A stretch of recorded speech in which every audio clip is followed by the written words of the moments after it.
This meeting late. Councilmember Cedillo and myself were at a Economic Development Committee meeting that went way over time, but a lot of good things happened there. So let's get started with the agenda. I understand Mr. Cedillo is in the chambers. We have a full quorum on item number 4. Do we have a report from our executive director? Yes, Mike LeGrand from the Plan Department. Since we had such a robust public hearing, I'll skip my report. Okay, thank you very much. And we will continue item number 2 to July 29th per applicants and appellants request. So item number 2 continued to July 29th. Item number 3, it's the cool roof ordinance implementation post ordinance. If we could approve that on consent, unless there's any objection. Just a quick question on this. I don't have an objection. My question, it says to begin the implementation on January 1st, 2015.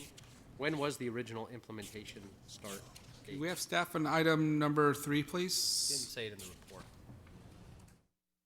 Planning staff? This is a building and safety matter, Councilman. Okay, is So- building and safety here? No. Okay, so what we will do, instead of approving that on consent, we will continue the item. I believe there's urgency to get this moving to council because one of the provisions is to take effect on July 1st of this year. Okay. And the second provision is January 1st of 2015.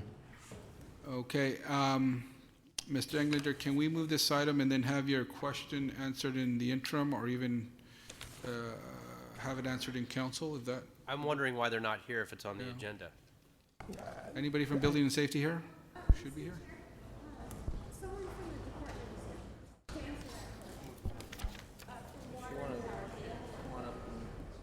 So there's a representative from DWP here. Good afternoon.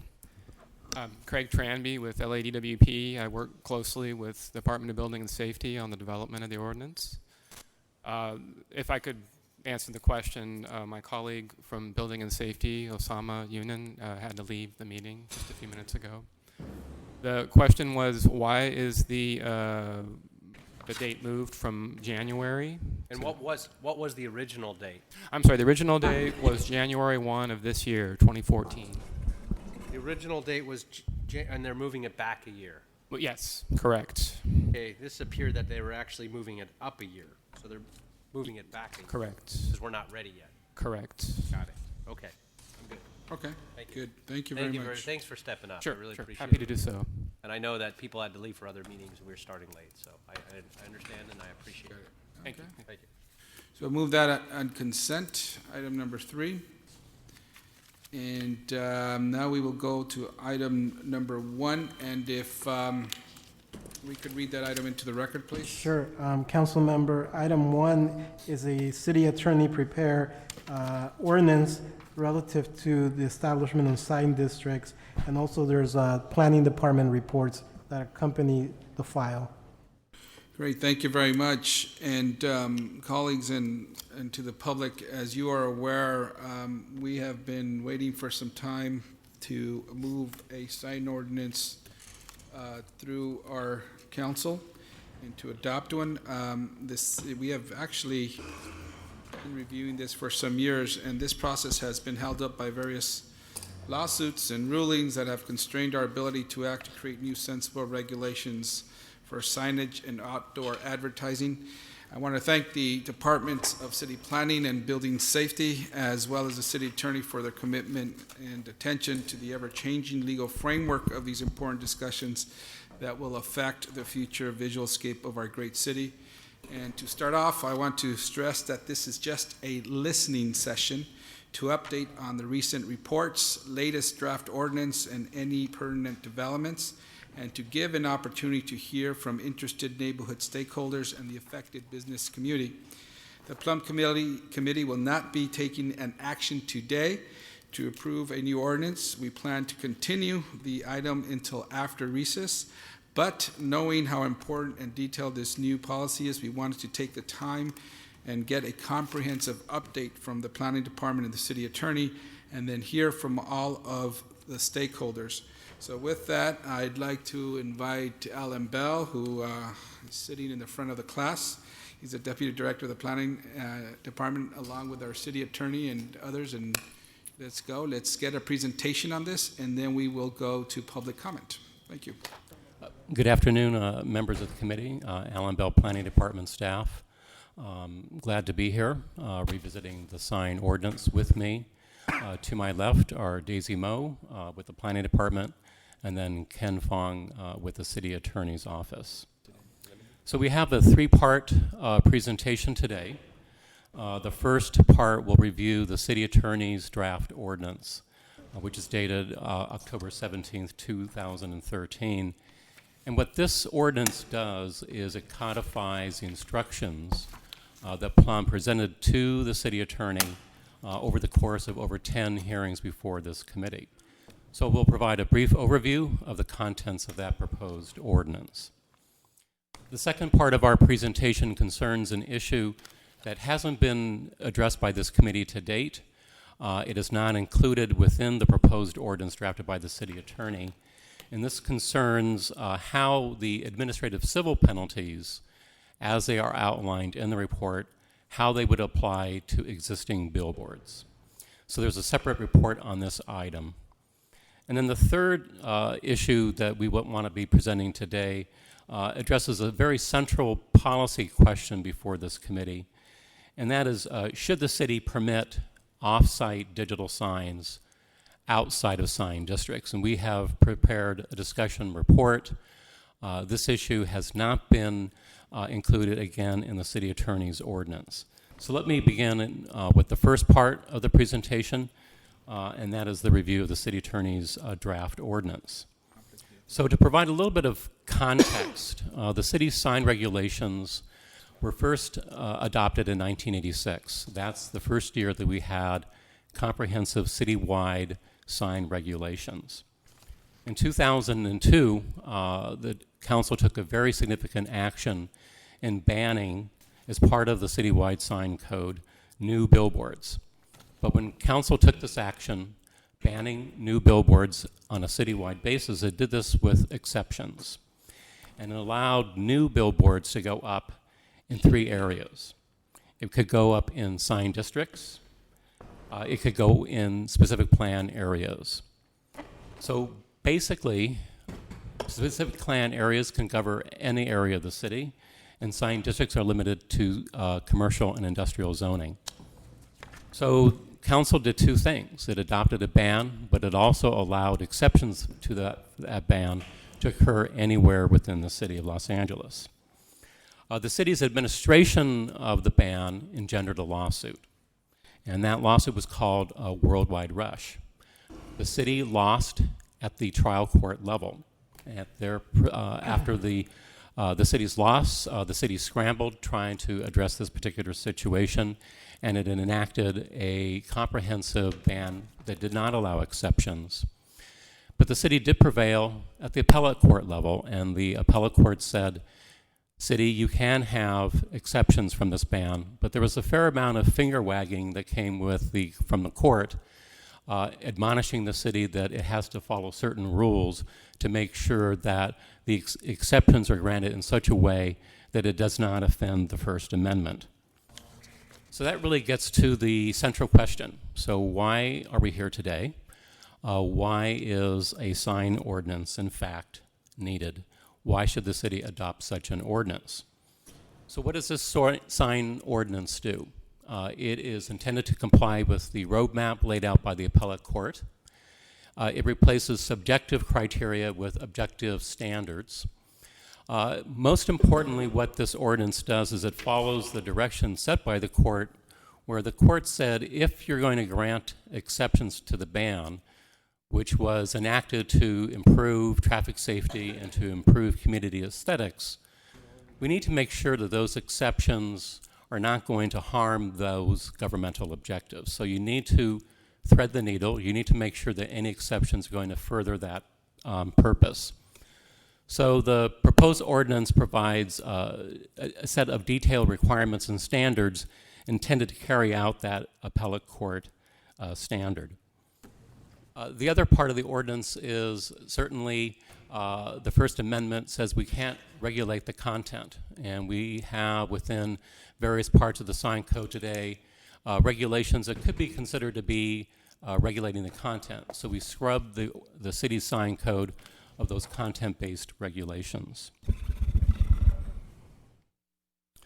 So the other part of the ordinance that I want to also point out relative to sign, on-site sign regulations, per the direction of Plum, we don't change any of the regulations relative to on-site signs, and that was the direction of this particular committee. But we do make sure that any relief from those regulations, again, comply with case law, that we need to rely upon objective requirements and objective standards. So all of these changes, it adds up to a 50-page comprehensive rewrite of our 1986 ordinance. I now want to turn to the sign districts, which is really the heart of the ordinance. It essentially establishes a set of ground rules for how council can consider the granting of exceptions from the citywide ban. So what are the rules today? As I had mentioned before, basically under today's rules, all 469 square miles of the city could theoretically be converted to a sign district.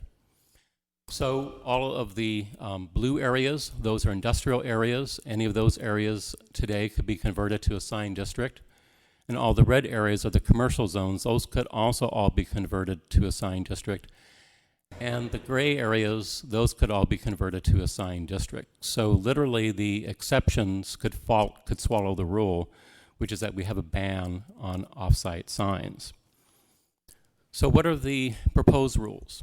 One of the objectives of this particular ordinance is to make sure that we don't fall into the trap that the trial court had outlined before, that the granting of exceptions was willy-nilly, that it was not connected to any legitimate land use process. So again, in the spirit of trying to establish ground rules that apply across the board, we're saying that specific plans would no longer be a mechanism to grant an exception from the ban. So that would be taken off the table.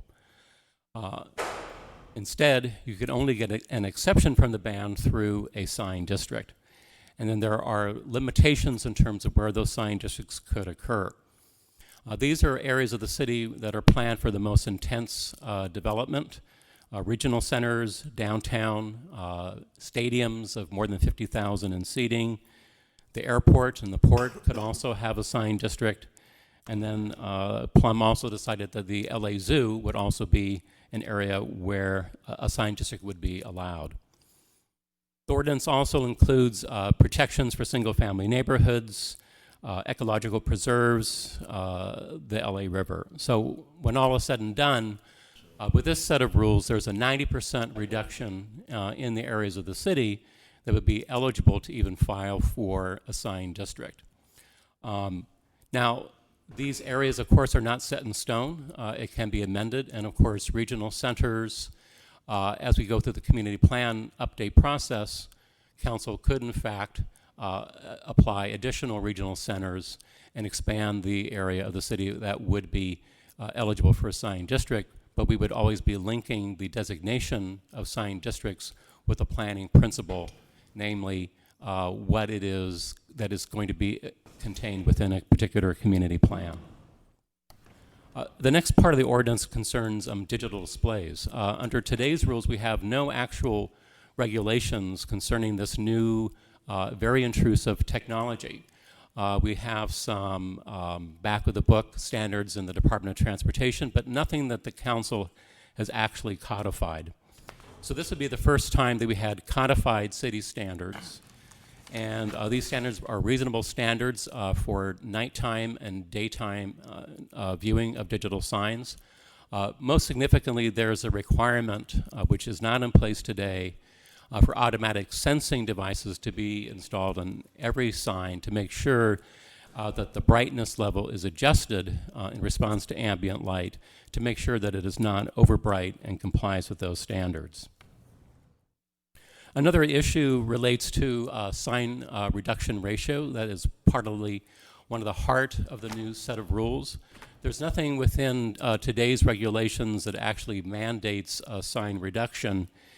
Many other communities require, in exchange for putting up new signs, a requirement that old signs be taken down.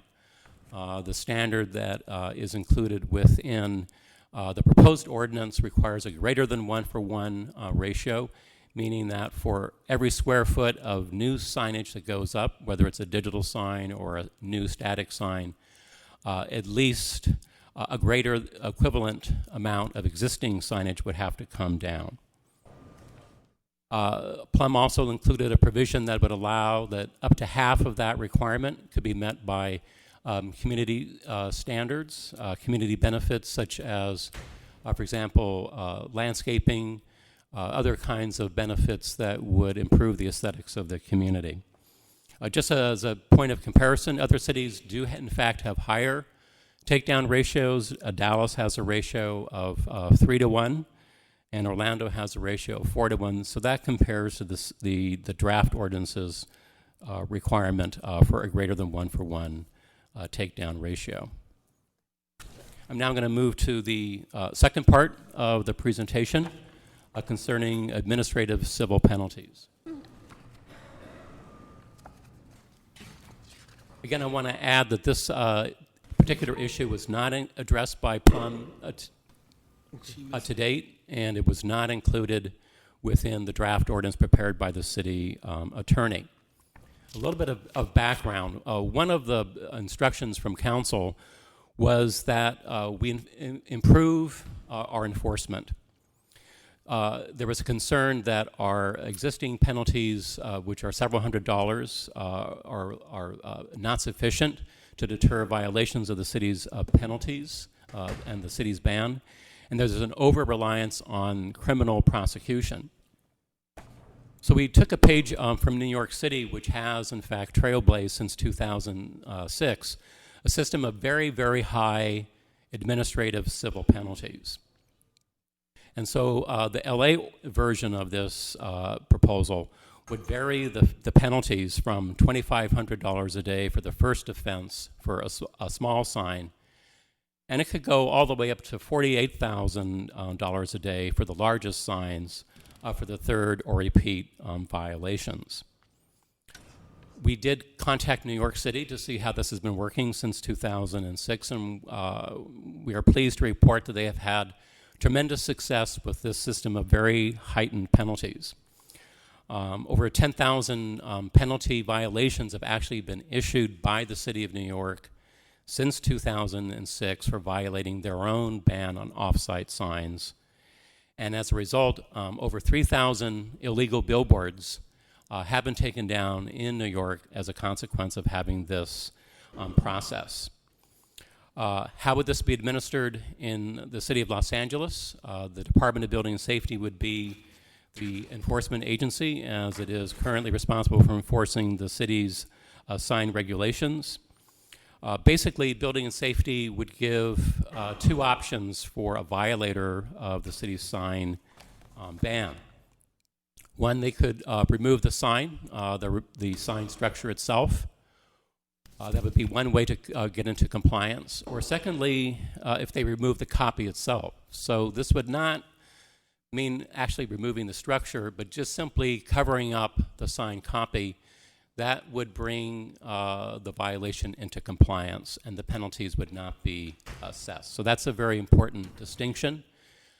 You can comply with just removing the sign or just by removing the copy.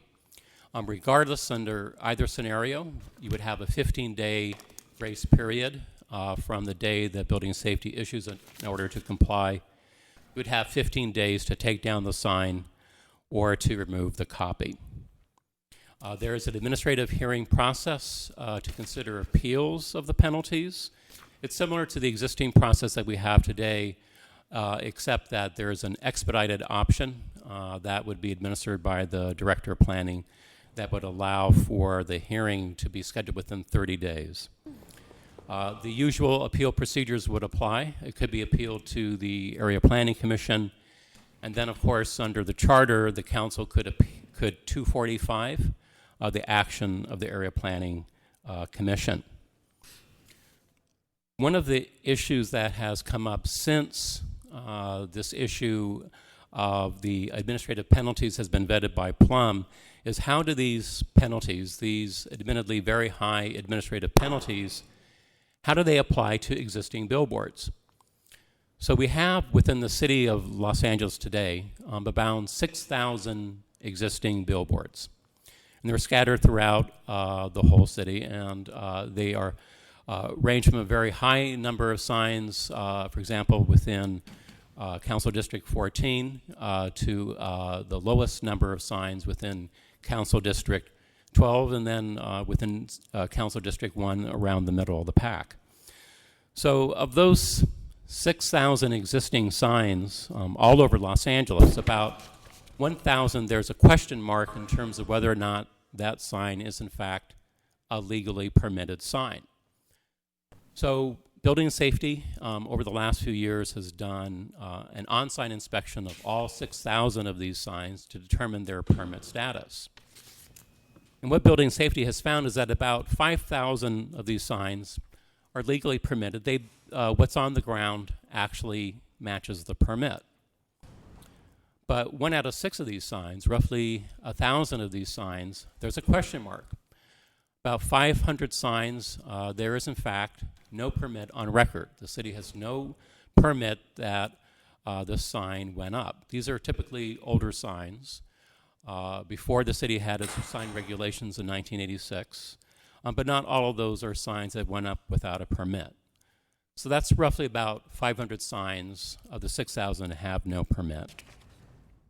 Then there's another 500 or so signs that do have a permit, but the sign doesn't match the permit, meaning that the Building Safety has determined that there's a violation. In some cases, the violations, the discrepancy between the permit and the sign itself is pretty minor. You could call it a petty noncompliance. It may be over in height by a couple of feet. It may not respect the property line, or it may be enlarged by an insignificant amount.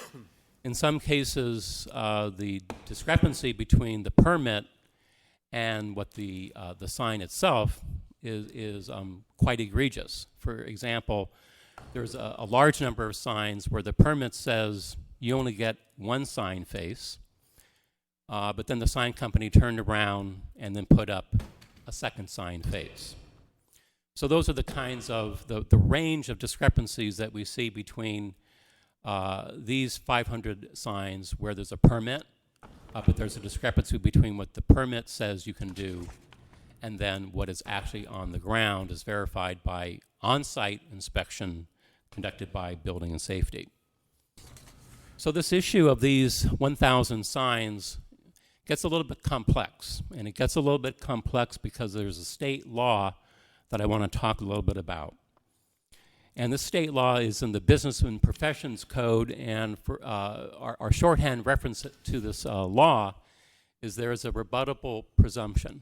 In essence, what this state law says is that it shall be presumed that a sign where the city did not take enforcement action for more than 5 years, it shall be presumed to be lawfully erected.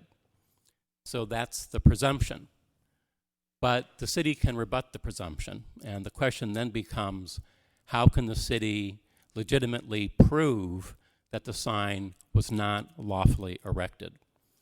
So we have some recommendations about how to apply this rule, the rebuttable presumption rule, to the 2 classes of existing signs that I just mentioned. So let's go to the first class of signs that I mentioned, which are the signs where there is no permit on record. And these are typically, again, older signs.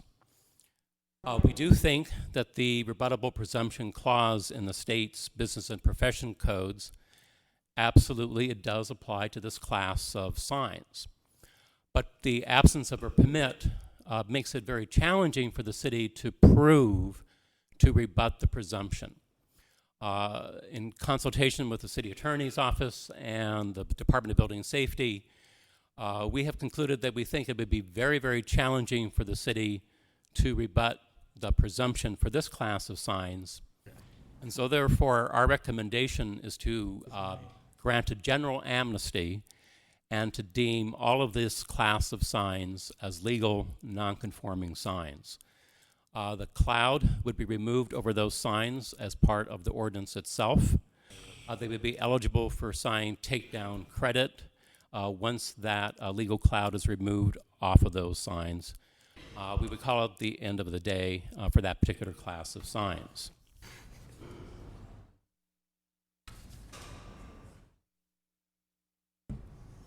I now want to talk about how the rebuttable presumption clause applies to those signs where there's a discrepancy between the permit and the sign structure itself. And again, that's around 500 signs that have this discrepancy.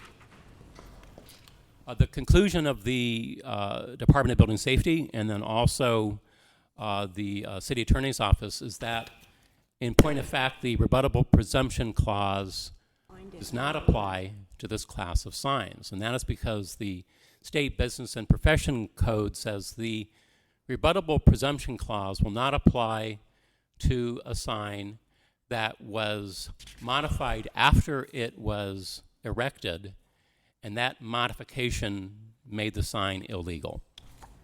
So something was done after it was erected to cause that sign to be illegal. So again, to reference my example before, if the permit says you only get one sign face, but the sign company put up 2 sign faces, doubling the size of the sign area, we would say that it would not be covered by the state's rebuttable presumption clause. Even if we were to assume, for sake of argument, that the rebuttable presumption did apply to this class of signs, the City Attorney's Office and the Department of Building and Safety believes that because we do, in fact, have a permit on record, we have sufficient evidence to rebut the presumption, and that we would be able to prevail in terms of arguing that, in fact, we would be able to prove that the sign was altered illegally or otherwise does not legally comply with the conditions of their permit when it was issued. So at the end of the day, what our recommendation here is to not deem this class of signs legal nonconforming, but that they would be subject to enforcement action by the city, despite the fact that the city had not taken enforcement action over the past 5 years, and they would be subject to the heightened penalties. I now want to turn to the third part of the presentation, third and final part of the presentation. And this is a high-level policy discussion. Again, this has not been settled by the City Council, and it is not included within this particular sign ordinance. And basically, it's a central question, which is, should digital signs be permitted outside of sign districts? So, going back to the first part of the presentation where we outlined those areas of the city that can have sign districts, under those rules, you would only be able to have new digital signs in a very limited number of areas within the city, principally downtown, regional centers, the port, the airport, basically 90% reduction in the areas of the city today. So you could only have new digital signs on private property within designated sign districts. Of course, every sign district application would have to go through the usual process, an environmental review, discussion before the Planning Commission, and then full action by the City Council. But this merely sets up the ground rules. So our report lines up 3 options that address this question. The first option, I'm just calling it the just say no option. Basically, if council says we want to adopt the citywide sign ordinance, and in terms of the question, should digital signs be permitted outside of sign districts, council could adopt a policy that would say, no digital signs outside of sign districts, only in sign districts would these be allowed, and then we call it the end of the day.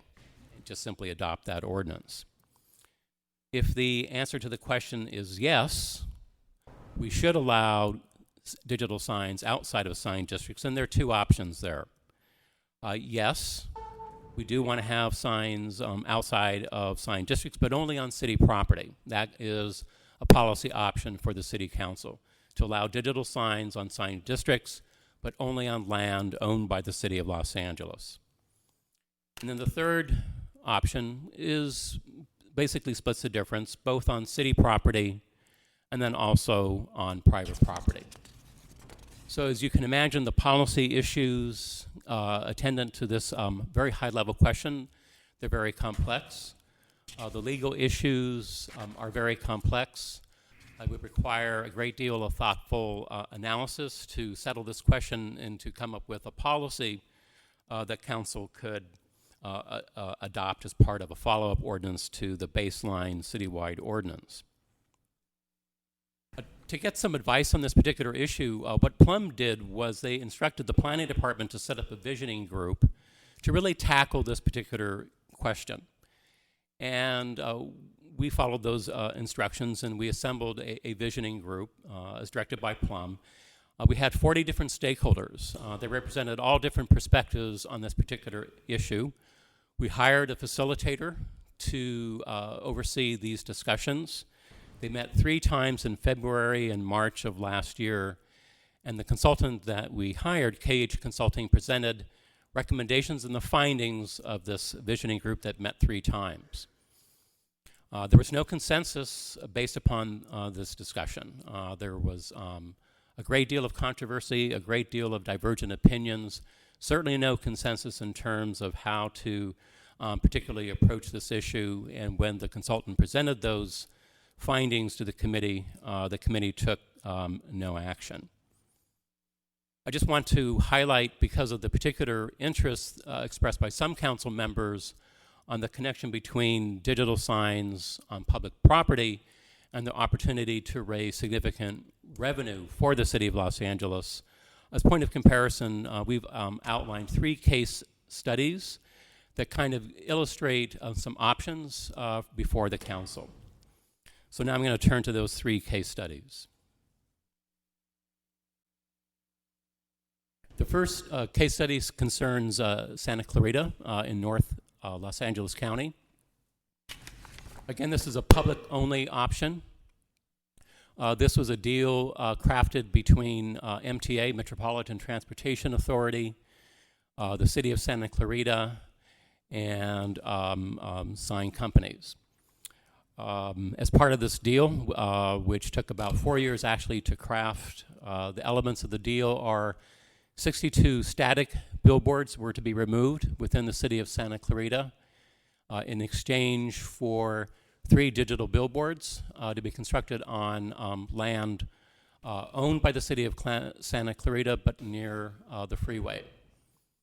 Another part of the deal point is that 65% of the revenue generated by the city, in addition to the takedown of the 62 existing billboards after deductions, it's a complex deal, but 65% of the revenue would go to the city of Santa Clarita, generated by these 3 digital signs. Next case study, city of Sacramento, our state's capital. Under this particular deal, 17 existing legal non-conforming billboards would be removed as part of this particular deal.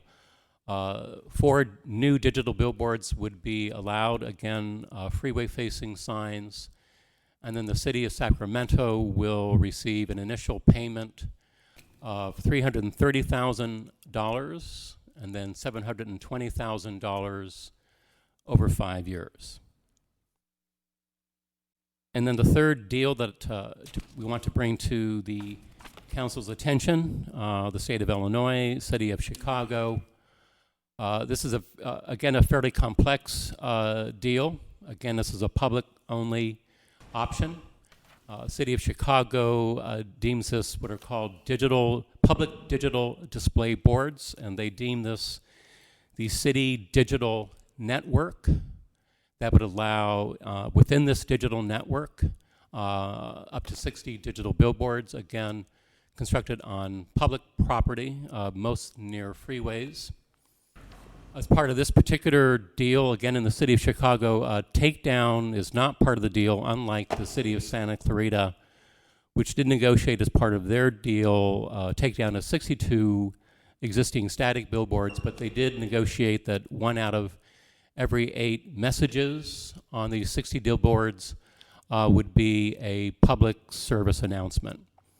Again, just a point of clarification, because this is on public property and the city is a landlord, unlike on private property where we are constrained from regulating the content of signs, because the city here is the landlord, those kinds of First Amendment constraints don't apply. We have much more latitude to regulate the content. And so in this particular instance, Chicago negotiated that, again, 1 out of 8 messages must be public service announcements, and then at any time in the event of a public emergency, the city of Chicago could take control of the city digital network and then use it for Amber alerts or other emergency messages.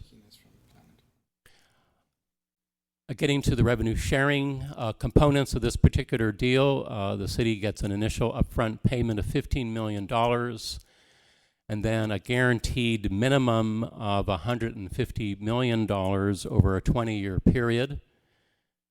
Second part of the deal is in addition to the minimum guarantee, the city gets a share of additional revenue, which can go up to 50% of the revenue. The projections are based upon the fiscal analysis is that the city would get approximately 42% of the revenue, which is estimated to be 276 million, revenue to the city. The final component of the deal is that the city would pay back construction costs to construct the city digital network, around $42 million costs. The city would be responsible for reimbursing the sign companies for that. One of the other deal points, as I recall, that's not on the PowerPoint presentation is that after a 20-year period, then the entire assets revert to the city for $1. And then at that point, the city would then own all of the signs within the city digital network. So that concludes Planning Department's presentations. The City Attorney has anything else to add? City Attorney, anything else to add? I don't have anything to add at this point, but I will try to answer any questions you might have. Okay. And that concludes your presentation? That concludes the department's presentation. Okay, well, as proposed, this is mostly a listening session, and we do have a number of public speakers, quite a bit. So, as is the rule in this committee, public speakers each have 1 minute to speak. Unless there are any questions or comments from my colleagues on the committee, we could take those now, or if you want to wait till after, or however you wish. I got a couple questions. I can wait till after. Okay. Is that a deal? Same. I could also wait. Okay. So let's begin. I will call 3 names at a time. If you could please line up here at the podium. And first we will go with people who have mentioned in their check box that they are opposed. Dan Silva, Philip Recht, and Roberto Portillo.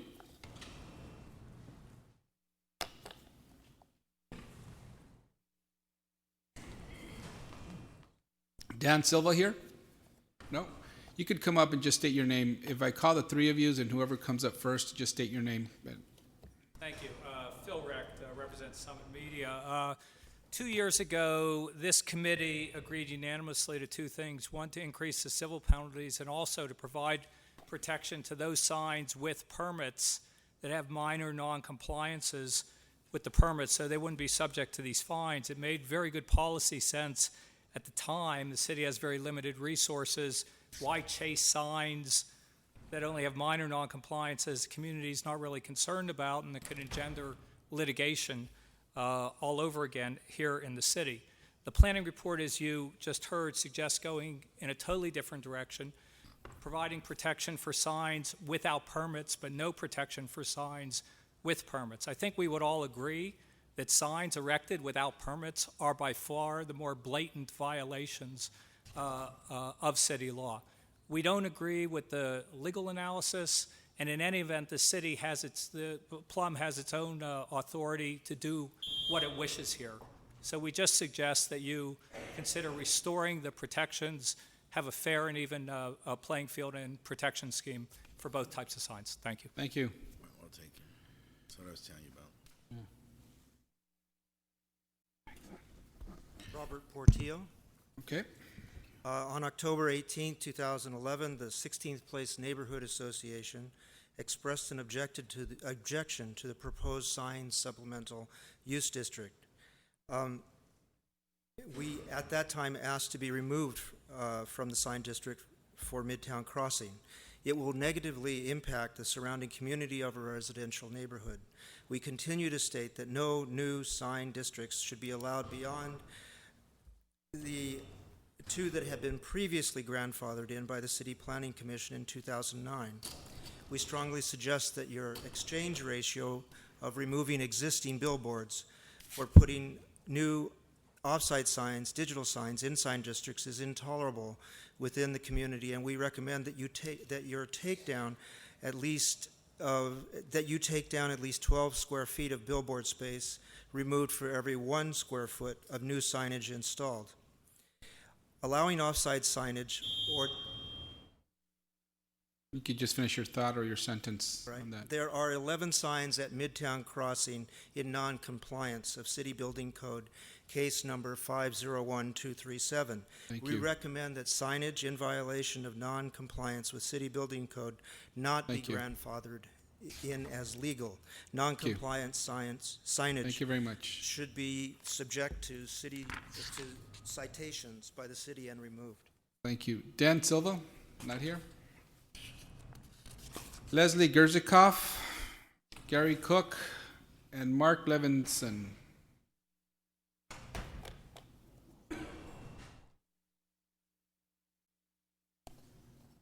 Good afternoon. My name is Leslie Gersikoff. I'm the Executive Director of the Jewish Labor Committee Western Region, and we're here today to stand in favor of the billboards. There is a revenue stream that would come from the billboards that the city desperately needs, and it is also inclusive of good jobs and stable jobs that the city workers also need. So we stand in favor. Thank you. Thank you. Gary Cook, Business Manager, Plumbers Local 78. I represent 2,000 members, and we stand in support of the billboards, as it's a good revenue source for the city, and we would appreciate a fast and expeditious, thorough review. Thank you.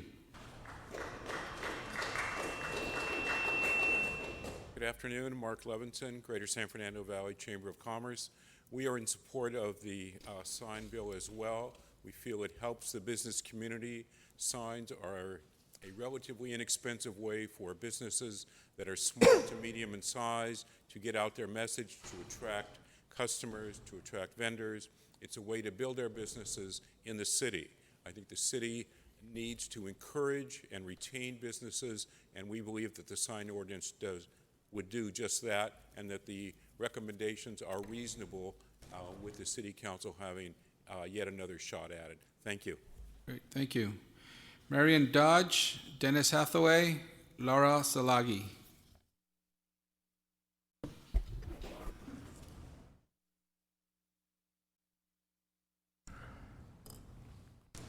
I'm Marion Dodge, President of the Federation of Hillside and Canyon Associations, which represents 44 homeowner associations. The Federation is dismayed to see that substantive changes have been made to weaken the sign ordinance. It must be strengthened before it is sent to City Council so it is consistent with the city's 2002 ban on billboards. The stated purpose of the sign ordinance is a net reduction in off-site signage. The current version falls far short of that goal, but can be amended to redeem itself. The ordinance must require that new off-site signage in sign districts be offset by the removal of billboards in surrounding communities. A minimum of 8 traditional billboards must be removed for each digital sign installed. The takedown requirement cannot be met by community benefits. Those benefits are nothing more than good planning that property owners should be doing anyway. It is vitally important to constituents in each council district that we preserve the aesthetic beauty of Los Angeles and preserve the quality of life for everyone by regulating signage as called for in the December 2012 sign ordinance. The current version must be strengthened before it is sent to City Council. Thank you. Thank you.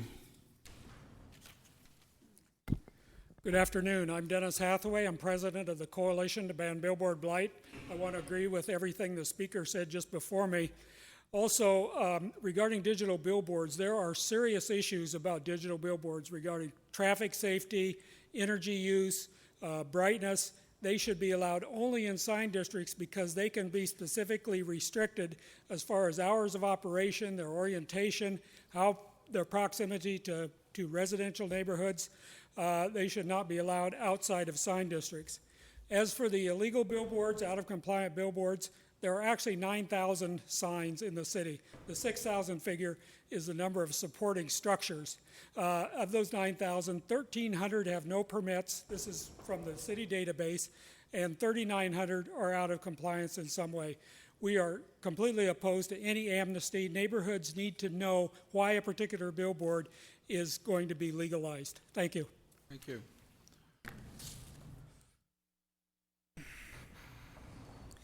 I'm Laura Szilagyi. I agree with the last two speakers totally. I'm the founder of one of the founders of the Venice Community Coalition, and we've been working on improvements for Lincoln Boulevard and to make it a more pedestrian, community-oriented street. On that street, 2 billboards were digital billboards were turned off, and this is a great victory for those of us in the neighborhood. It happens to be a street that is a swath cut through residential neighborhoods, and those blinking, pulsating signs were terribly detrimental to those people whose windows that light impeded. In addition to those billboards, we have many, many, many static billboards on Lincoln Boulevard, and they create a clutter, and out-of-compliance signs on that street need to be turned off. Thank you. Thank you very much. Barbara Brody, Carlos Vasquez, Ramon Monchi Flores.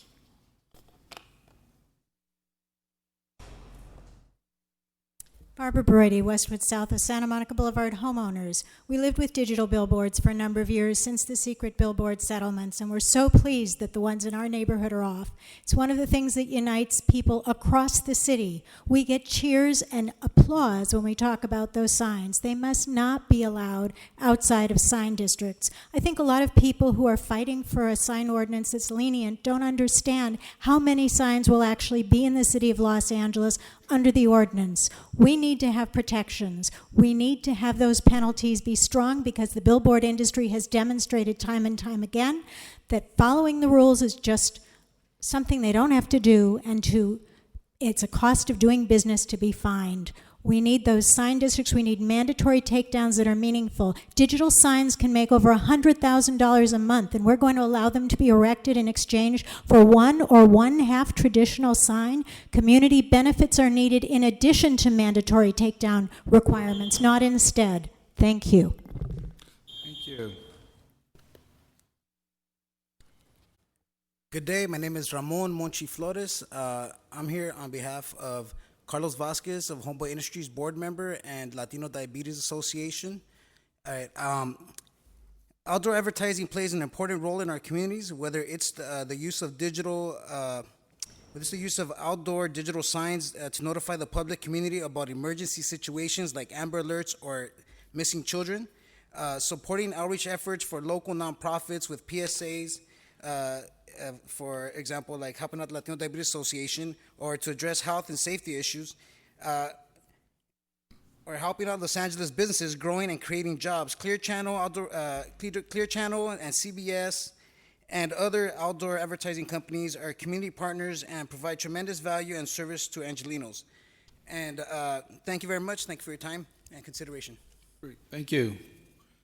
Otto Rutke, Doug Arsenal, Samantha Besky.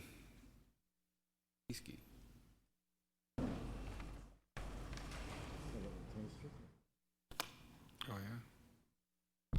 Hi there, I'm Otto Rotka, representing the Harbor City Chamber of Commerce and the Alpine Village. I'm here in support of the proposition. I hope that you guys will allow the digital billboards because businesses in our community need an effective way to reach our clientele and customers. I know in my business we currently employ 150 people and we're hoping to expand that to 200 people with an expansion in our events business. That only happens if we can reach people effectively and inexpensively. Thank you. Thank you.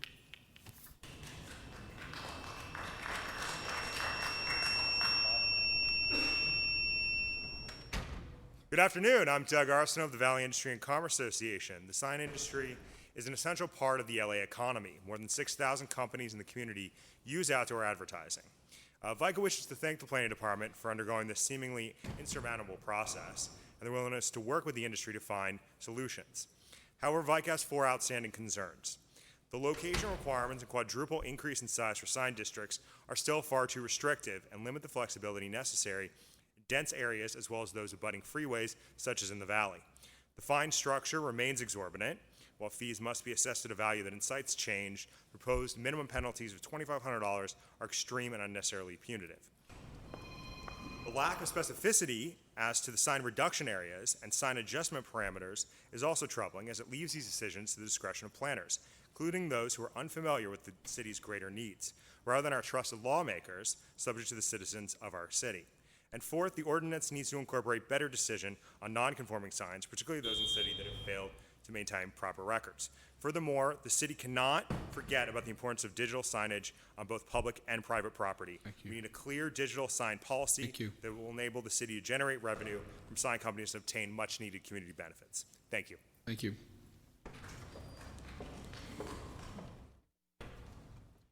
Good afternoon. My name is Samantha Beasley, and I'm here on behalf of the LA Area Chamber of Commerce, our 1,600 members, and the nearly 650,000 people they employ throughout the region, and also on behalf of BizFed, who wasn't able to join us this afternoon. Although the current draft sign ordinance has made significant strides for outdoor advertising in the city of LA, it falls short in several areas, including heavy penalties without tolling, limitations of sign districts that will reduce the amount of land available, removal of the sign adjustment process, and developing a method to distinguish between lawful and unlawful signs. The Chamber also encourages the city to develop a solution for off-site digital signs that includes public and private compensation to maximize the benefits to the community, improving public safety, and helping small businesses prosper. On behalf of the Chamber, I encourage you to take a closer look at the concerns that you are hearing from the sign community today. Thank you for your time. Thank you. John Howland, Jonathan Riker, Stacy Miller.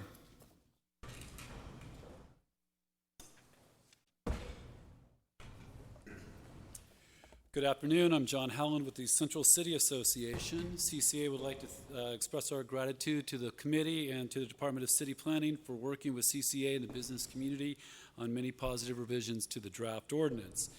The previous draft of the citywide sign ordinance contained a list of 14 pending sign districts or specific plans that would be impacted by the new rules unless grandfathered in. CCA suggested in order to eliminate confusion by city planning or building and safety staff when processing sign building permits or for a grandfathered sign, we recommend incorporating those 14 grandfathered projects into the ordinance text. The minimum area required for a sign district set forth in the current planning proposal is excessive. It calls for at least 5,000 linear feet or 15 acres in area. This is a drastic increase in the minimum area from which a deviates and should return to the 1 block or 3 acre space. Thank you very much. Thank you.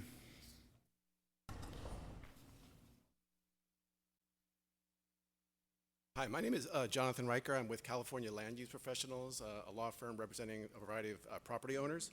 And there's an important issue that was overlooked in the proposed ordinance regarding replacing non-conforming signs.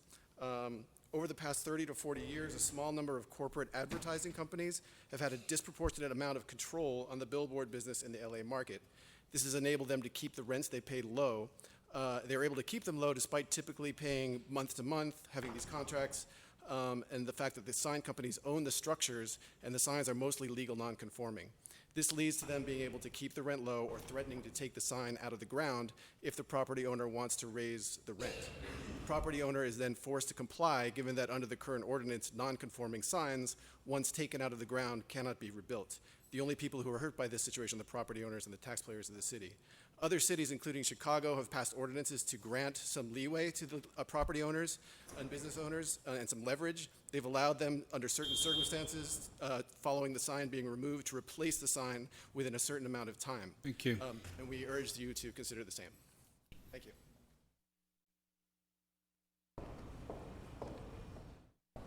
Good afternoon. My name is Stacy Miller. I represent the LA Outdoor Advertising Coalition. Our members are CBS Outdoor, Clear Channel Outdoor, Lamar Advertising, Van Wagner Communications, Daktronics, and Yesco. It's our pleasure to welcome Van Wagner, not to their first meeting, of course, of Plum, but their first meeting as a coalition member. Thank you for the opportunity to work on the sign ordinance over the past years. Today marks the 54th public hearing on this issue. We are eager to continue working with you, hopefully not over another 54 hearings, but we're committed to working to develop a sign ordinance and a digital solution that will benefit not only the community, not only the city, but residents, neighborhoods, and the industry as well. Thank you very much. Thank you. Peter Raleigh, Hudson Morris Irvin, Channing Hawkins. Good afternoon, Councilman. My name is Peter Raleigh. I am here as representative of Van Wagner Communications. Van Wagner is the newest member to join the LA Outdoor Advertising Coalition. We have been working side by side with our outdoor advertising colleagues over the past several months in pursuit of fair regulations that protect communities and provide benefits to the city and its residents. We respectfully request that this committee enact clear and enforceable regulations in the evolving sign ordinance. As an industry, we seek a balanced vision that will enable us to meet our customers' needs and permit us to be as interesting and exciting as the city that surrounds us. We appreciate the Planning Department's 2013 review and report on off-site digital billboard options. We strongly encourage you to adopt a digital solution that encompasses both private and public property in order to maximize opportunities for revenue, jobs, public safety, and large and small business promotion. Thank you. Thank you.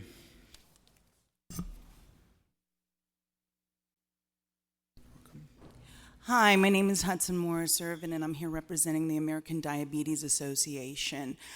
We'd like to say that, this organization, our organization has been a great partner with the Outdoor Advertising Coalition to be able to put forth a lot of our public health messaging.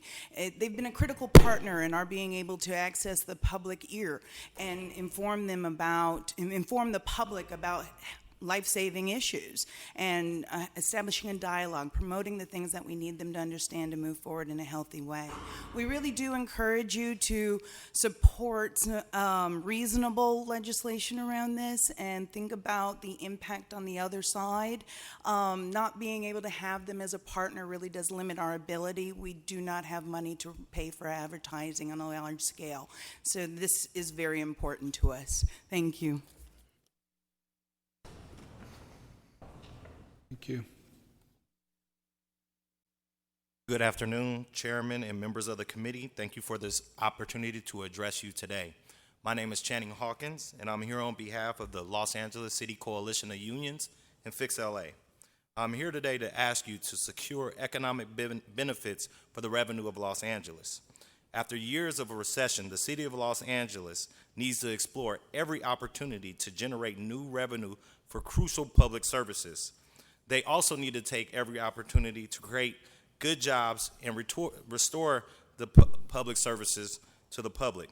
Adopting a new digital sign policy offers city leaders the opportunity to make far-reaching and long-lasting gains for the communities they serve. In adopting a new digital sign policy, the city would be able to generate revenues from the sign companies and obtain much-needed funding for community benefits.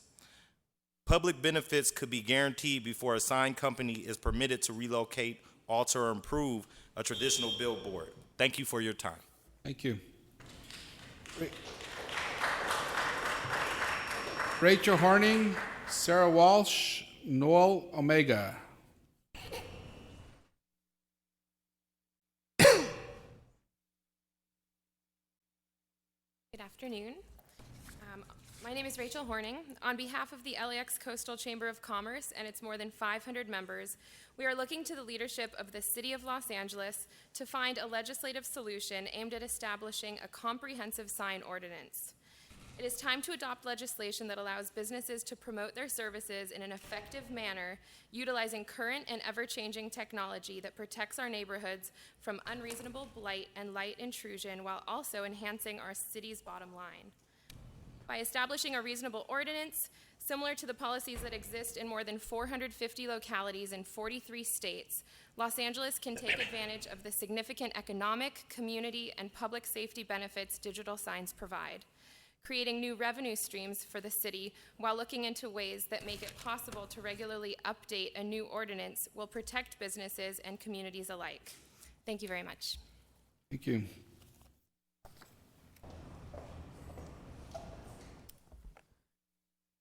Good afternoon. My name is Sarah Walsh, and I'm here today on behalf of the Motion Picture Association of America and our member companies to encourage the council to take action to implement reasonable regulation of both traditional and digital off-site signage in the city of Los Angeles. Digital billboards present an effective and attractive opportunity for our member companies to advertise their motion pictures and television shows. For example, following major awards or a highly successful opening weekend, a motion picture company can modify an advertisement on a digital billboard to reflect and incorporate an achievement of a particular film. We support an ordinance that will establish reasonable time, place, and manner restrictions for off-site digital signage, and that will allow our member companies to take advantage of a technology that successfully improves the advertising of movies and television programs. Thank you for your time. Thank you.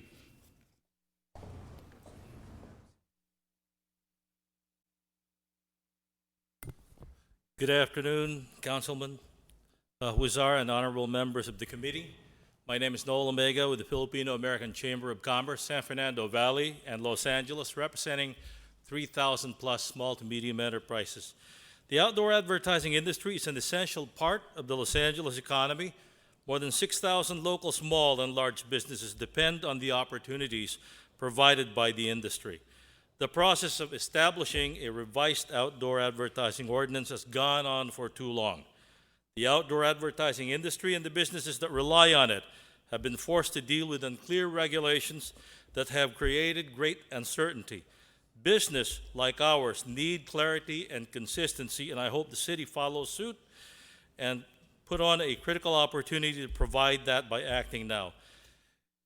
For the Filipino-American Chamber of Commerce, we support a clear and reasonable ordinance, including electronic billboards. Thank you. Thank you. Leslie Gersikoff, have you spoken already? I'll check on that. Pastor Brady Roberts, Thomas Carey, and Kanchan Matu.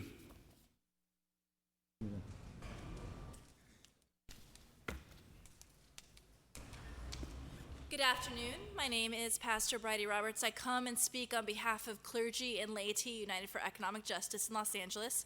We're a countywide organization that looks at economic justice issues affecting our neighborhoods and workers in the city. We come in support of this proposal.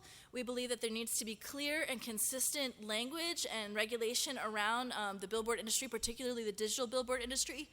We believe it's an asset and a benefit to our city to do this because of the potential for great increases in revenue. Having clear and consistent language around this will allow the city to make sure that the revenue source that signs can bring is regulated, is accountable, and continues to grow. which we think is important. We also think that the signs have potential to bring real community benefit, whether it's through Amber Alerts or other important community notices. Being able to provide some kind of language that's consistent and good for the city also allows local community groups to have a voice consistent in the process in the future. And right now, that voice is not necessarily respected, but you have the opportunity to make sure that the content of these signs and also the concerns of the community are represented if you pass clear and consistent language. Thank you.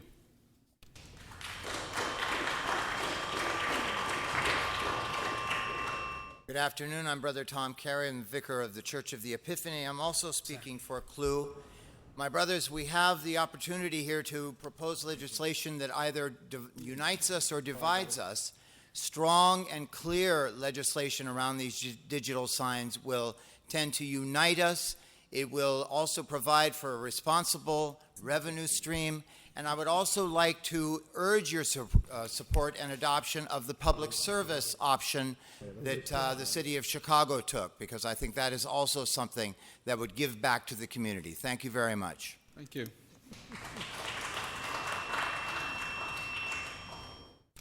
My name is Kancha Matu. I'm the co-founder of the Hollywood Fringe Festival, a nonprofit performing arts festival that is currently underway.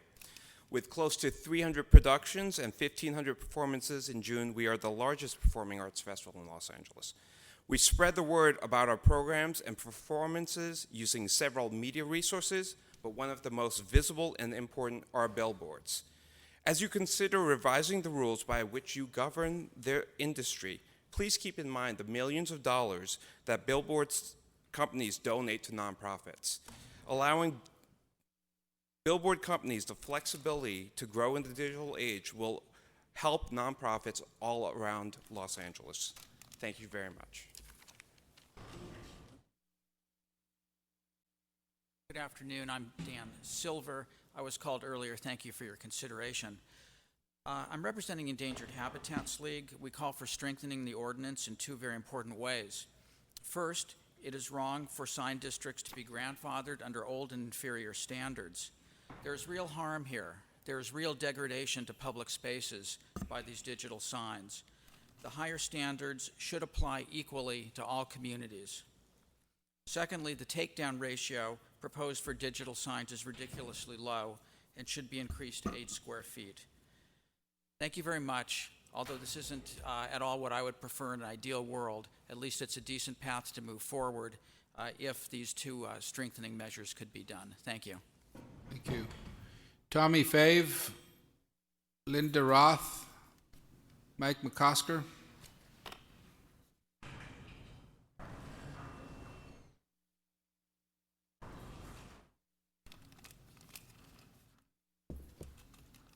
Good afternoon, committee members. My name is Tommy Fa'avai. I represent IBEW, Electrical Workers Local 11, and we urge your support to support and establish a side ordinance here for our Angelinos here in LA. This is vital resources and messaging that should be ongoing, and we urge that you support and establish a sign ordinance here in Los Angeles. We look forward to that in support of construction jobs. There's 5 to 6 building trades that will be affected by this. We like to see construction jobs moving forward, and I urge your support. Thank you. Thank you.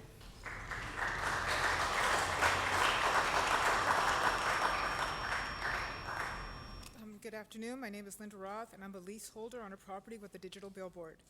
2 decades ago, my dad signed the first lease on this billboard, and I remember that day so well. He was very happy and excited because he knew it was a wonderful opportunity. 5 years later, he died of cancer, leaving the property to my family. My husband and I have been married for 27 years. He served honorably as a police officer for almost 20 years. He was even awarded the Medal of Valor.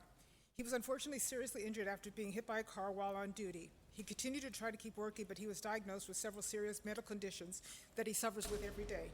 He medically retired, and we live on his pension. There will be no more overtime, no promotions, or no extra jobs due to his extreme medical problems. Last year, when the digital signs were turned off, our life changed dramatically. We depended on that income to live, raise our daughter, and take care of my 80-year-old mother. I think about it every day, and I'm truly afraid for our financial security. I don't understand who benefits by turning off these signs that devastated our family, leaving us with an uncertain future.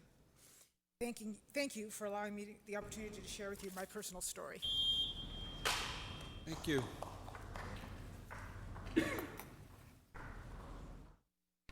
Chairman, members of the committee, Mike McCosker, Local 112 firefighters in Los Angeles.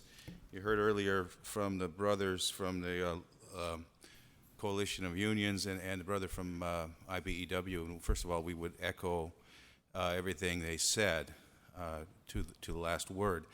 I would tell you specifically firefighters support a strong and balanced and fair ordinance coming out of this process, one such as is supported by the Los Angeles Outdoor Advertising Coalition.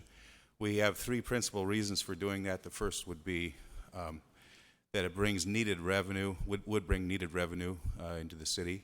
As members of the city family, we certainly support that. Secondly, it does have the demonstrated public safety benefits that you've already heard of. And thirdly, and I think most importantly, it puts Angelenos back to work at decent wages, good jobs, and we support that. Thank you.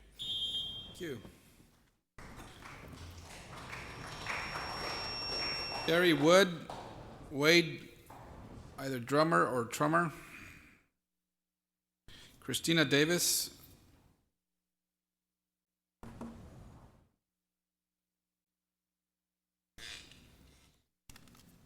Good afternoon. Wade Trimmer with the San Fernando Valley Rescue Mission. Our organization is established to serve the most vulnerable citizens of our county, the homeless and the hungry.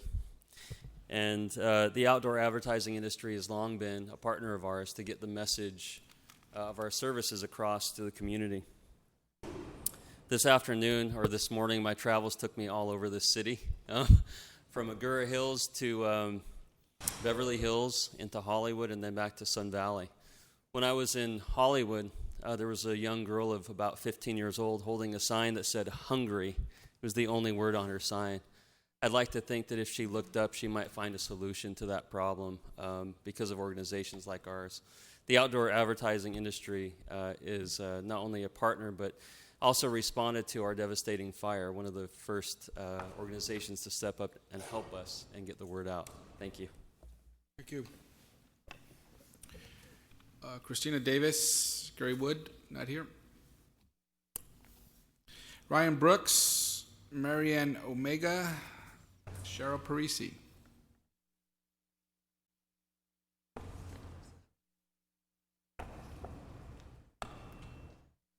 Okay, Ryan Brooks, Marianne Omega, Cheryl Parisi, not here, right? Good afternoon, council members. Ryan Brooks, Senior Vice President, CBS. First, I want to say thank you for having this informational hearing. I do want to address one point that was made by staff. I think it's a misconception on what they call the rebuttable presumption. The reason why I think it's a misconception is when Jerry Brown first signed this law into law when he was first governor, it was because there was a recognition that most cities didn't keep good records. When a permit was issued in, say, 1930, 1940, or 1950, it was an over-the-counter permit. You could go in on a Monday and get a permit to erect a billboard. On a Tuesday, you can go in and get new lights, and on a Wednesday, you can get it back-to-back. The challenge is the city of Los Angeles didn't have a comprehensive sign ordinance until 1986, and that's why the law was in effect. We're asking that the city really take a look at best practices, which is what the city of San Francisco did. Eliminated probably about 700 signs, avoided lawsuits, and it was a best practice for the city of San Francisco, and I think a model for the city of Los Angeles. Also, we're just hoping you pass a good comprehensive sign ordinance. It saves jobs, creates revenues, it doesn't raise taxes. Thank you for your time. Thank you. Arnold Ahrens, Piedmont Brown, Ravi Shul.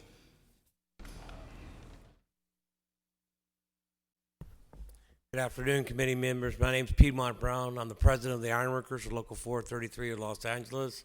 The Ironworkers have erected, dismantled for relocation purposes for these signs in over 400 cities.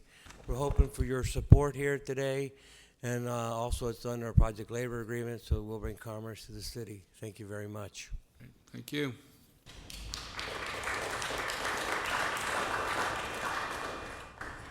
My name name is Arnold Ahrens. I'm a property owner in Councilman Weezar's district. My company has been in business for 3 generations, founded by my grandfather in 1908. Putting a digital billboard would allow us to advertise our clients' products along with helping us to remain competitive in this very competitive marketplace. It would critically provide an unimaginable expansion opportunity, as it would allow us to significantly upgrade our equipment, hire more employees, better train them, increase their pay, and be secure in the knowledge that more would be coming our way. Our building is in a manufacturing area, not surrounded by homes, lofts, residents that might take offense to a digital billboard. I greatly appreciate the ability to move forward with this opportunity, which would allow our company to invest in the local economy with your reasonable support. Thank you for your consideration of our request. We hope that in time of serious physical constraints, this billboard can provide the city with much needed additional revenue. Thank you very much. Thank you. David Phelps, Chris Hannon, Diana Garcia.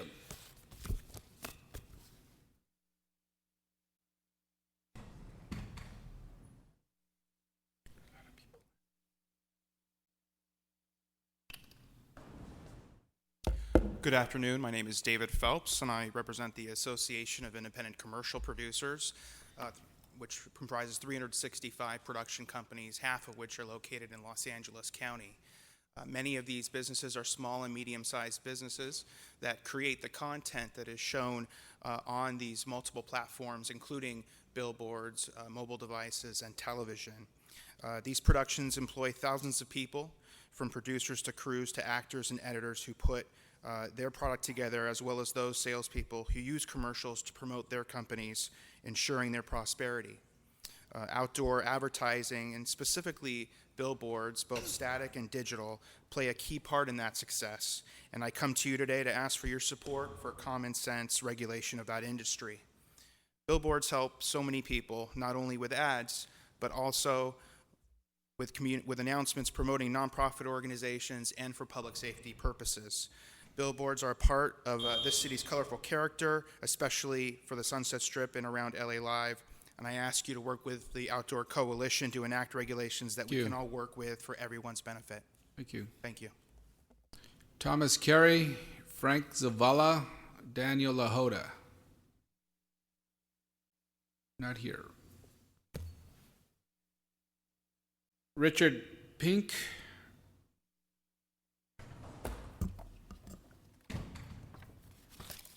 Priscilla Chang. Tony Work. Welcome. Good afternoon, gentlemen. Mr. Weezar, Englander, Mr. Cedillo. I'm here on behalf of the State Building Trades Council of California. I bring greetings from Robbie Hunter. He wanted to make sure that I say it, that he is from Los Angeles and he will always be from Los Angeles. I also stand in support of the digital Sine as 2 major sign companies, Clear Channel, Lamar, and my understanding also CBS. They have signed a project labor agreement with the building trades here in Los Angeles and Orange County. This will ensure Los Angeles city residents majority of the construction, and not only in Los Angeles, but also in the county of Los Angeles. These companies have been really good and really vibrant throughout the state of California, and a good friend of the state building trades. Once again, we look for your support and your guidance. Have a good day. Thank you. Thank you.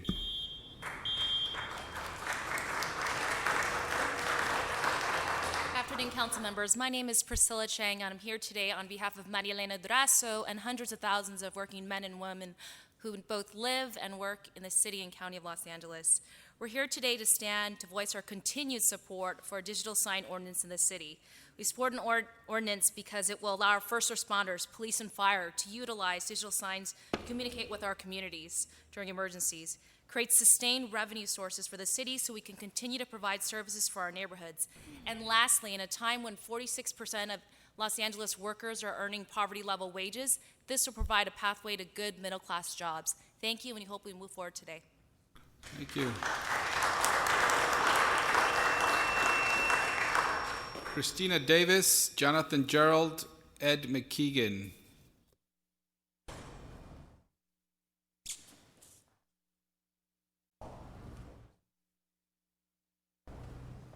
Good afternoon. My name is Ed McKeegan. I am the managing member of the MEI Capital Partners. Thank you for allowing me to speak to you today. I'm here in support of the digital sign ordinance, particularly as it pertains to private property. My group invests in distressed property, oftentimes injecting capital dollars into properties that are either blighted and or underserving neighborhoods. Oftentimes these properties are not on Main and Main and therefore don't generate the rents or get the rents that those properties do, and oftentimes we have to look for other sources of revenue in order to invest these dollars. This digital signs on properties such as these are tremendous helps in investing in these properties and remodeling or renovating these properties, putting tenants in that pay tax dollars, and thank you for your time. Kevin Bass, Ray Baker, Bertie Roberts. Richard Montgomery, Ed McKeegan just spoke. Is Richard Montgomery here? Yeah. Mr. Chairman, honorable council members, Richard Montgomery on behalf of Lamar Advertising.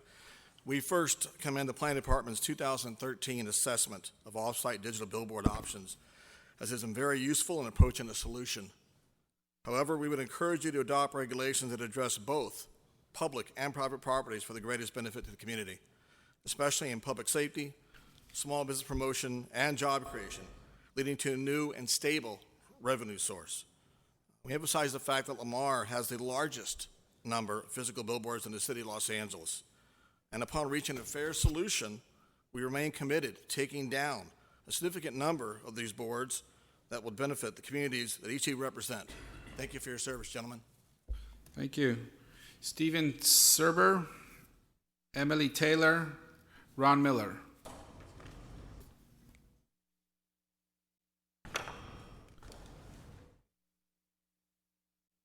Good afternoon. My family had 3 permitted digital billboards on our private properties that were all forced to go dark by the recent city ruling. This loss of income from these digital billboards has created a hardship for my family, and I'm asking for your help in resolving this issue. Enacting reasonable regulations that address everyone's interest and needs would be a good way to solve this dilemma, which is affecting both the billboard advertisers and the landowners where the billboards exist. It is clear that digital billboards are the future of outdoor advertising, and as income generators are important to advertisers, small businesses, charities, and families like mine. Along with restoring my family's income, billboards can help fund public benefits such as neighborhood improvements or supporting much-needed public services. Simple restrictions on brightness and message frequency that respects neighborhoods and traffic would be a viable solution. Please bring sign regulations up to date, allowing for both traditional and digital billboards. Thank you for your time. Thank you.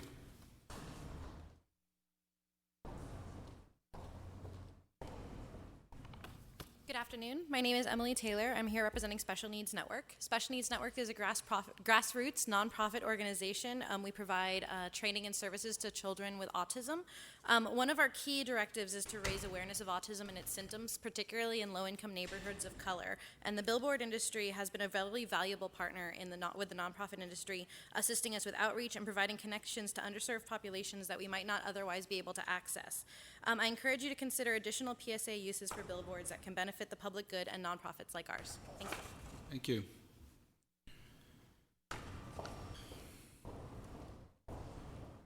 Good afternoon, Councilman. I'm Ron Miller, Executive Secretary of the LA Orange County Building and Construction Trades Council. We advocate on behalf of 140,000 hardworking men and women within 50 affiliated local unions and 14 trades. We're here today to support a new digital billboard policy for the city of Los Angeles. We appreciate the effort of the city in working with billboard companies to make new laws and implement a policy that works for the good of the city and the community. Like many industries, the outdoor advertising industry is profoundly changed by technology. What worked 50 years ago doesn't work today. Billboards are a part of the fabric of urban life. If they're used and cited appropriately, they contribute to the excitement of being in a city. They also contribute to our economic livelihood. That's the working men and women of the building trades and the city of Los Angeles if the right policy is put together. Please support this. Thank you.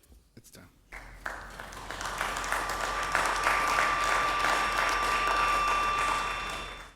Michael Wright, Benjamin Hanlon, Cindy Starrett.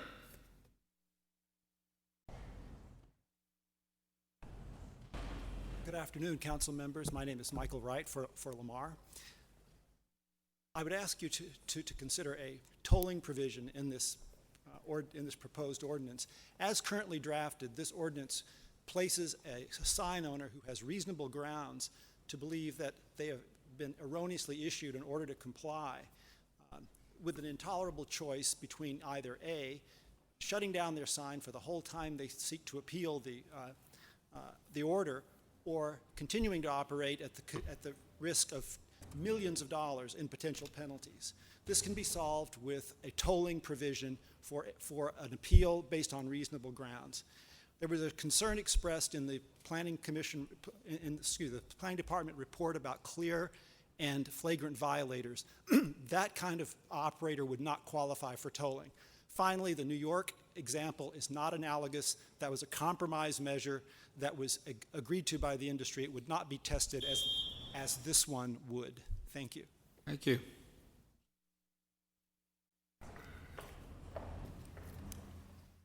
Good afternoon. Benjamin Hanlon of Latham & Watkins. Over the years, many have commented about the need for better enforcement. We agree. However, more efficient enforcement is frustrated by the city's poor records for signs and the endless appeals and lawsuits that follow an enforcement action as a result. State law addresses this by creating a rebuttable presumption of legality for signs that have not been issued a notice of violation for 5 years. Staff recognizes this presumption, but staff recommends treating signs with no permit differently from signs that may be slightly different from a permit on file. There is no basis for this. All signs that have not been issued a notice of violation within 5 years should be treated the same. Like San Francisco, the city should create a process for issuing in-lieu permits for off-site signs that are presumptively lawful. We ask that you direct staff to prepare an in-lieu permit program for LA. Thank you. Thank you. Our final three, Cindy Starrett, and then our final three speakers. Good afternoon, council members. Cindy Starrett from Latham & Watkins. The Coalition for Outdoor Advertising submitted a letter to you today, and we appreciate all the time that you all and the staff have spent on this issue, including the city attorney's office. We agree they are difficult issues, but after 5 years of looking at this issue, Los Angeles is falling behind. Neighboring cities ranging from Culver City to Long Beach, as well as large cities, are adopting innovative solutions. They're using legal tools that are available to Los Angeles, relocation agreements, development agreements, conditional use permits, and they're using those to reduce the number of signs on private property. We have 9,000 faces on private property here in Los Angeles, and improve neighborhoods for people that live outside of sign districts. The draft ordinance before you does not provide the solutions for private property and public property that will allow Los Angeles to realize public benefits that are very much needed and address the job creation issues that are critically important to everyone. We appreciate your help and look forward to working with you. Great, thank you. Our last three speakers, Lane Lawson, Leon Vaughn, and Andrew Kugler.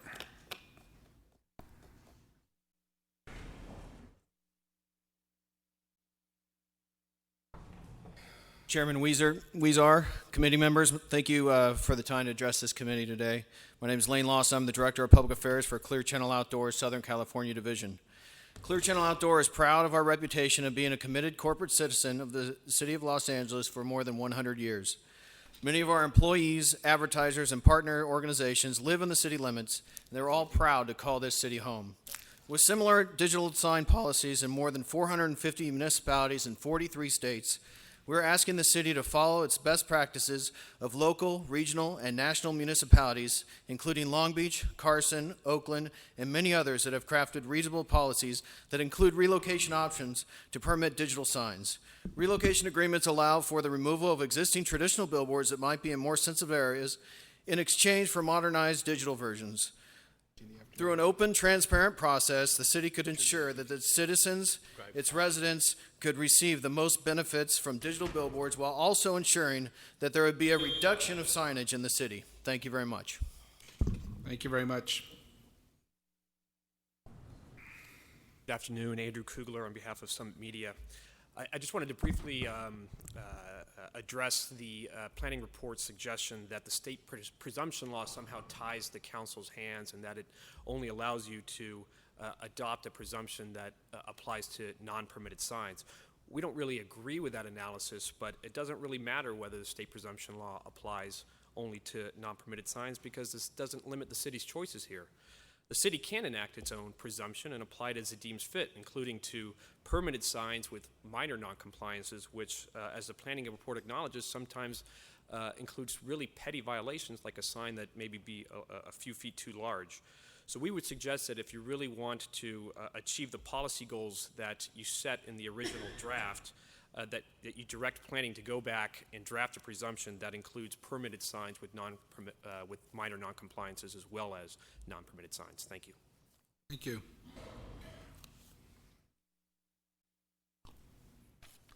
Good afternoon.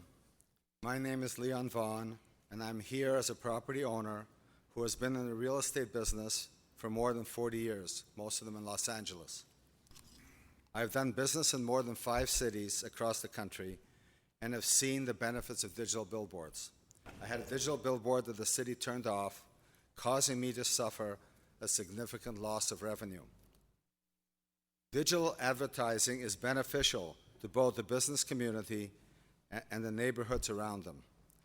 They bring emergency information to the public and generate income for the public benefit. Reasonable regulation of the brightness and duration of digital billboards would provide a solution for everyone involved without causing a hardship to any parties. Digital billboards would improve the business outlook for Los Angeles and create jobs. I ask you to support the outdoor advertising industry and small business and enact common sense regulations so that we can move forward. Thank you. Thank you. Thank you very much. Good afternoon, members of the committee. I submitted 7 community impact statements to the officer who was... What is your name, sir? My name is Richard Spicer. I did not have a public speaking card for you, sir. There was a public speaking card, and there was the community impact statement, both given to the officer and presented to you on the podium when the room was moved here. Okay. I would request an opportunity to speak for the Los Feliz Neighborhood Council. Okay, thank you. Go ahead. Go right ahead. Okay, thank you very much. This neighborhood council previously was called the Greater Griffith Park Neighborhood Council. I'd like to thank the staff. And there are things that this neighborhood council supports in an ordinance and things that they do not. Supported, for example, would be a strong unit in the planning department, as demonstrated by the presentation today, so that illegal signs on reasonable basis could be taken down. Things that would be opposed would be to allow illegal signs to continue to exist. There needs things to support would be some kind of ongoing communication on the part of the planning department on its different media devices so that members of the neighborhoods and other stakeholders could participate, for example, on a citizen planning committee. Thank you very much for your consideration. Thank you. And I think, sir, after hearing your comment, you signed your card, which is not before me, but under a name of a neighborhood council. It has to be a person who comes up and speaks. It can't be for future purposes. But my name is also there prior to that. Okay, thank you. Mm-hmm. Okay, so that ends public comment. I want to thank everybody who came out to give us input on this sign ordinance. Our intention is to come back after the council break, which is 3 weeks in July, and schedule this item soon thereafter, giving some time to the planning department, to different council office to discuss further some of the discussions and issues that were brought up today. We do recognize, as was mentioned, that we want to move on this, considering the council hasn't taken action on this in some time. I do have just a couple of questions before, and my colleagues may also have some questions of staff. And as you come to the table, my first question is, the legal framework for this has constantly changed. I just want to make sure that there are no pending court cases or rulings we should heed before acting to adopt a new sign ordinance. I think that's a question for me. Yes, City Attorney. Yes, we still have some sign litigation, but the big issues have been resolved, and so we feel that you can move forward at this time. Okay, so the City Attorney's opinion is that we can move forward and it will not disrupt any pending litigation? Yes. Okay. And also on the grandfathering of sign districts, please explain again why the cutoff date for grandfathered sign districts is December 6, 2011. Why was that date used? Alan Bell, for the record, that was the last time that the committee had considered. I think that at that time, the grandfathering date had been amended, moved up by the committee at various times. And so the last time that the committee considered it, that was the date that date was selected. Okay. Certainly, the committee could continue to, as this process moves forward, to set the grandfathering date, to match the time we are today. Okay, okay, but there's no magic about that date or anything. It's okay. The prior discussions were that was connected to the committee action at that time. Okay, and my final question for today is it possible to use the CUP process to ensure that signs meet the specific residential protection and traffic safety rules that we are looking for? Is the CUP process, can we use that in some of the goals we are trying to meet through this ordinance? Well, it's very involved to get into that, but I'll say generally that if you have a process for approving a sign, it has to not allow you too much discretion because it will violate the First Amendment. Mm-hmm. So we've given advice to the planning department and to staff on variances and other types of processes where there are certain findings that they have not been able to apply because they're too vague. So you need to have concrete standards is the short answer. Got it. Okay, thank you. Any questions or comments? Mr. Englander? I call for the question. Oh, no, we're not here to vote. Ready to vote on this thing. I actually do have a couple questions, but I'm going to go ahead and reserve those for when we come back and actually have the opportunity to vote on this thing and move it forward. I guess my only question is, do we have a specific date yet, Mr. Chair, of when we're looking at to bring this thing back? No, our intention is as soon as we come back. I did want to give a specific date because we have to work that out with planning department and when after taking all the input in July, what works for them. But it's going to be within the first couple of plum meetings that we're back from break, which is late July, early August. Great, excellent. Okay, thank you so much. Mr. Cedillo. Yes, I had one concern earlier on how we're addressing with the rebuttable presumption, the question of those who had the permit and those who didn't. And it just seems that we're providing an amnesty for one group that was wholly consciously not in compliance, but we have challenges with respect to the rebuttable presumption. We're granting them an amnesty. On the other hand, those who made some efforts at compliance, those who did file permits, and we don't know the nature of their non-compliance, we're taking a blanket position that they're not to be considered in the rebuttable presumption. That seems, for me at least, unfair, and I would like to figure out a way to reconcile that in the interim. I can respond to that. I mean, that's certainly it's a policy question. And I'm making a policy statement. Correct. Thank you. And how we approached this assignment was looking at the state business and professions code, the rebuttable presumption law, and how that applies or doesn't apply to these existing signs.